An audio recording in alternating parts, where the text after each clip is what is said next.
Rack லெவலில் rack PDU இதெல்லாம் போட்டு டிஸ்ட்ரிபியூட் பண்ணுவாங்க. இது வந்து ஏசி பவருக்கு.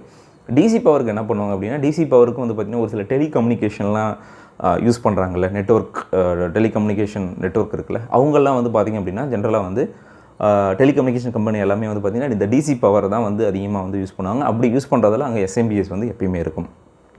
எஸ்எம்பிஎஸ் வந்து பார்த்திங்கன்னா நம்ம வந்து யூபிஎஸ் எப்படி இருக்கோ அதேமாதிரி தான் மாடுலர் டைப்பில் இருக்கும். ஃபார் எக்ஸாம்பிள் இப்போ நான் வந்து ஒரு 240 கிலோவாட் எஸ்எம்பிஎஸ் நான் எடுத்துக்கிறேன்னு வச்சுக்கோங்களேன். அந்த 240 கிலோவாட் அப்படின்றது அந்த மாடல் இப்போ வந்து ஒரு 4 கிலோவாட் மாடல் இருக்குன்னா இப்போ 24 numbers 240 divided by 4 okay okay 20.